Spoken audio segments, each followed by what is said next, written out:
Hello students, I am doctor Vikrant Gupta, HOD computer science Patna महाविद्यालय।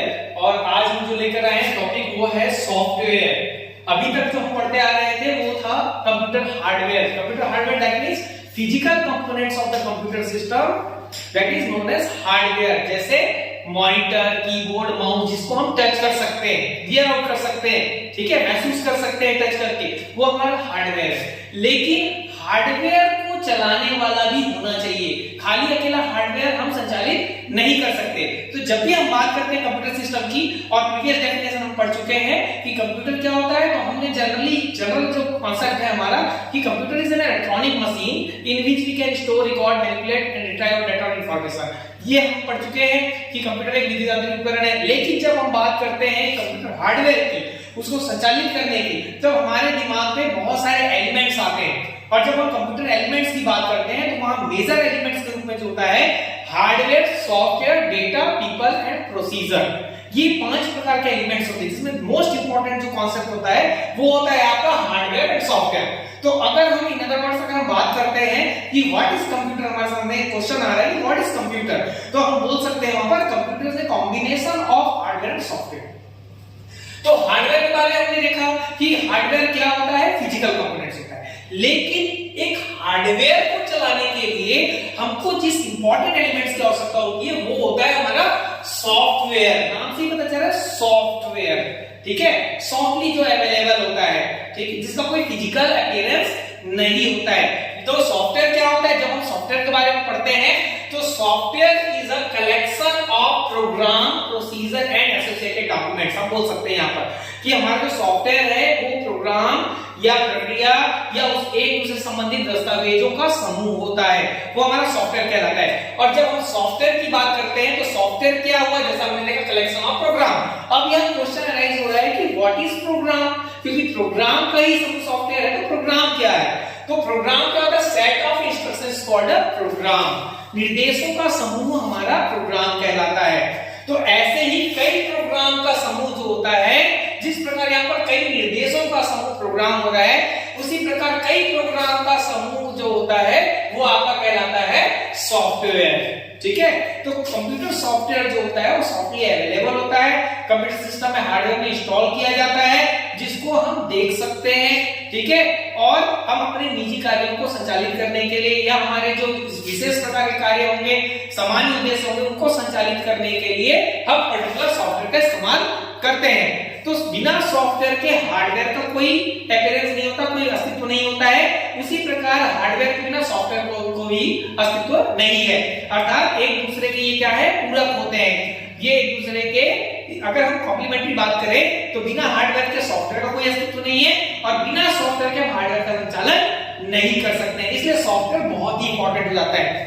अब जब बात आती है कि सॉफ्टवेयर होता क्या है, तो हमने देखा कि ये प्रोग्राम का समूह है। तो कितने प्रकार के सॉफ्टवेयर के बेसिक नीड्स क्या है इसकी, ऐसे बहुत सारे सवाल हमारे सामने आते हैं। तो सॉफ्टवेयर की बेसिक नीड्स क्या है, अगर हम आवश्यकता की बात करते हैं तो जैसा कि हमने देखा कि बिना सॉफ्टवेयर के हम हार्डवेयर का संचालन नहीं कर सकते हैं। हम अपने जो बेसिक कार्य हैं, जैसे टाइपिंग करना, प्रिंट आउट निकालना या पेज फॉर्मेटिंग करना, ये हम सॉफ्टवेयर के बिना संचालित नहीं कर सकते। ये हमारी बेसिक आवश्यकता है, ठीक है, ये सॉफ्टवेयर की भी नीड्स है। अब जब हम सॉफ्टवेयर के प्रकार की बात करते हैं तो यहां पर हमारे सामने आता है टाइप्स ऑफ सॉफ्टवेयर, कि सॉफ्टवेयर कितने प्रकार के होते हैं। तो बेसिकली हम बात करते हैं सॉफ्टवेयर मुख्य रूप से 2 प्रकार के होते हैं। पहला होता है आपका सिस्टम सॉफ्टवेयर और दूसरा होता है आपका एप्लीकेशन सॉफ्टवेयर। नाम से ही पता चल रहा है सिस्टम सॉफ्टवेयर, यानी सिस्टम को संचालित करने के लिए जो जिम्मेदार होता है वो सिस्टम सॉफ्टवेयर कहलाता है। तो हम यहाँ डिफाइन कर सकते हैं system software is a special software या special purpose software which is responsible for overall execution of the computer system, यानी कंप्यूटर सिस्टम की समस्त क्रियाविधि को संचालित करने के लिए जिस सॉफ्टवेयर का इस्तेमाल किया जाता है that is called a system software. अब हम सिस्टम सॉफ्टवेयर की बात कर रहे हैं तो हमारे सामने यहाँ पर मुख्य रूप से 3 प्रकार के सॉफ्टवेयर आते हैं सिस्टम सॉफ्टवेयर। पहला हम बोल सकते हैं system development software. System development software that means जिसके माध्यम से हम एक सिस्टम का डेवलपमेंट कर रहे हैं, हम सिस्टम में कमांड, इनबिल्ट कमांड का संचालन कर पा रहे हैं, कुछ जो कमांड्स हैं उनको हम क्या कर पा रहे हैं, क्रिएट कर पा रहे हैं। तो इन सिस्टम डेवलपमेंट सॉफ्टवेयर में आपका ओएस आ रहा है, जैसे डॉस, विंडोज, ये सभी जो होते हैं ऐसे ऑपरेटिंग सिस्टम होते हैं। ओएस यानी होता है ऑपरेटिंग सिस्टम, और ऑपरेटिंग सिस्टम ही है जो हमारे कंप्यूटर सिस्टम को संचालन का कार्य को करता है, ठीक है। तो ये सिस्टम डेवलपमेंट सॉफ्टवेयर। उसके बाद आता है हमारा system management software. System management software नाम से ही पता चल रहा है जो उसकी इनपुट आउटपुट जो एग्जीक्यूशन हो रहा है या उसकी जो बेसिक सर्विसेज है उनको प्रबंधित करना, यानी डिस्क से कोई भी सॉफ्टवेयर्स को अपलोड करना या डाउनलोड करने के लिए जिम्मेदार होना, या जो भी इंटरनल एक्टिविटीज हो रही है, प्रोसेस मैनेजमेंट हो रहा है, शेड्यूलिंग मैनेजमेंट हो रहा है, उसके लिए ओवरऑल रिस्पांसिबल जो होता है हमारा सिस्टम मैनेजमेंट सॉफ्टवेयर होता है, ठीक है। और जब हम सिस्टम मैनेजमेंट सॉफ्टवेयर के बाद बात करते हैं यूटिलिटी सॉफ्टवेयर, तीसरा होता है हमारा, अच्छा सिस्टम मैनेजमेंट सॉफ्टवेयर में आपका होता है डीबीएमएस, डेटाबेस मैनेजमेंट सिस्टम। नाम से ही पता चला कि जो हमारा पर्टिकुलर डेटाबेस है और वो कोर पार्ट में यानी इंटरनल पार्ट हार्डवेयर में जो इंस्टॉल किया जा रहा है उसको प्रबंधित करना, उसको सिंक्रोनाइज करने का काम जो होता है हमारा सिस्टम मैनेजमेंट सॉफ्टवेयर करता है। उसके बाद आता है हमारा यूटिलिटी सॉफ्टवेयर। यूटिलिटी सॉफ्टवेयर नाम से ही पता चला चंक्स प्रोग्राम है, छोटे छोटे प्रोग्राम, ऐसे प्रोग्राम जो इनबिल्ट रूप से हमारे सिस्टम में मौजूद होते हैं, डिस्क में मौजूद होते हैं। जब भी आप सिस्टम पर परचेस करते हैं वहां पर वो यूटिलिटी सॉफ्टवेयर इनबिल्ट होकर के कंपनी की ओर से ही प्रोवाइड करके दिए जाते हैं। इन्हीं यूटिलिटी सॉफ्टवेयर को हम समटाइम्स क्या कहते हैं, फर्मवेयर भी कहते हैं, फर्मवेयर सॉफ्टवेयर। यानी ऐसे बिल्ट सॉफ्टवेयर जैसे कीबोर्ड का की प्रेस कर रहे हो आप, माउस को इंस्टॉल कर रहे हो आप, माउस के लिए या कोई पेन ड्राइव वगैरह इस्तेमाल कर रहे हैं उसका कोई सॉफ्टवेयर होगा पर्टिकुलर संचालित करने के लिए, सीपीयू में डिस्क संचालित करने के लिए, एसएमपीएस को संचालित करने के लिए, ऐसे बहुत सारे जो यूटिलिटी सॉफ्टवेयर होते हैं ऑलरेडी इनबिल्ट होते हैं हमारे। माउस सरफेस पे आप ड्रैग कर रहे हो उसके लिए भी सॉफ्टवेयर है, स्क्रॉल कर रहे हो उसके लिए भी सॉफ्टवेयर है। ये छोटे छोटे जो सॉफ्टवेयर, कीबोर्ड में बटन प्रेस कर रहे हो, की प्रेस कर रहे हो, क्लिक कर रहे हो और माउस के सहायता से लेफ्ट क्लिक हो या राइट क्लिक हो, उन सब के लिए जो होता है यूटिलिटी सॉफ्टवेयर का इस्तेमाल किया जाता है, that is also known as firmware software, ठीक है। अब हम बात कर रहे हैं, अगर हम बात करते हैं सिस्टम सॉफ्टवेयर की तो इसका एक्चुअल में किस प्रकार से होता है, यहां पर सबसे पहले होता है हार्डवेयर। इस हार्डवेयर के ऊपर ही होता है हमारे यहां पर सिस्टम सॉफ्टवेयर। यही सिस्टम सॉफ्टवेयर जो होता है वो होता है हमारा ओएस, ऑपरेटिंग सिस्टम, और इसके ऊपर होता है एप्लीकेशन सॉफ्टवेयर और एप्लीकेशन सॉफ्टवेयर के ऊपर में ही यूजर होता है। तो ये एक प्रकार से देखा जाए तो ये इसका स्ट्रक्चर होता है एक ऑपरेटिंग सिस्टम का, ये हमारे जो कोर पार्ट है उसका। हार्डवेयर जब भी यूजर को रिक्वायरमेंट होती है किसी डेटा की तो वो रिक्वेस्ट भेजता है एप्लीकेशन सॉफ्टवेयर को, एप्लीकेशन सॉफ्टवेयर सिस्टम सॉफ्टवेयर को रिक्वेस्ट भेजता है, देन वो हार्डवेयर से डेटा को एक्सेस करता है और उसी क्रम में फिर यूजर को अलाउ करता है। तो ये हमारा मोस्ट इंपॉर्टेंट सॉफ्टवेयर है। बिना सिस्टम सॉफ्टवेयर के हम कंप्यूटर सिस्टम में किसी भी कार्य को संचालित नहीं कर सकते हैं। इसके बाद आता है हमारा application software, that is also very important, क्योंकि सिस्टम सॉफ्टवेयर हमारे बेसिक कार्य को कर सकता है लेकिन इंपॉर्टेंट जो कार्य है जैसे टाइपिंग, फॉर्मेटिंग, प्रिंटिंग इत्यादि कार्य को संचालित करने के लिए जिम्मेदार नहीं होता है। तो वहां पर कुछ एप्लीकेशंस होते हैं जो अनुप्रयोग होते हैं जो हमारे बेसिक कार्य को पूरा करता है, जो हमारे फंडामेंटल कार्य को पूरा करने के लिए जिम्मेदार होता है। यहाँ पर दो प्रकार के सॉफ्टवेयर होते हैं, एक होता है स्पेशल पर्पस एप्लीकेशन सॉफ्टवेयर, दूसरा होता है general purpose application software. Special purpose नाम से ही पता चल रहा है जो हमारे विशिष्ट कार्य को संचालित करने वाला। विशिष्ट कार्य जैसे आपको खाता बनाना है, अकाउंट क्रिएट करना है, आपको इंजीनियरिंग डायग्राम बनाना है या आपको कोई मशीनरी डायग्राम बनाना है, ठीक है। तो इत्यादि कार्य को संचालित करने के लिए हमारे स्पेशल पर्पस जो होता है सॉफ्टवेयर एप्लीकेशन सॉफ्टवेयर का उपयोग किया जाता है, जिसके अंतर्गत आता है टैली, ऑटोकैड, ये सभी स्पेशल पर्पस हमारे जो है एप्लीकेशन सॉफ्टवेयर होते हैं। इसके बाद होता है जनरल पर्पस एप्लीकेशन सॉफ्टवेयर, यानी नाम से ही पता चले तो सामान्य उद्देश्य को पूरा करना, जैसे मैंने बताया कि टाइपिंग करना, पेज फॉर्मेटिंग करना, जनरल डायग्राम बनाना, पिक्चर बनाना, चार्ट क्रिएट करना या डेटा एंट्री करके उसको मैनेज करना एक्सेल में, तो ये हमारे क्या होता है जनरल पर्पस एप्लीकेशन सॉफ्टवेयर होता है। इसके अंतर्गत आता है MS Word, Excel, PowerPoint, paint brush, ये जो छोटे छोटे सॉफ्टवेयर हैं, एक्सेसरीज टूल्स होते हैं, उसमें कुछ नोटपैड वगैरह, वर्डपैड वगैरह, ये सारी चीजें जो होती है हमारा जनरल पर्पस एप्लीकेशन सॉफ्टवेयर कहलाता है। ये मुख्य रूप से सिस्टम और एप्लीकेशन सॉफ्टवेयर यही होता है ये।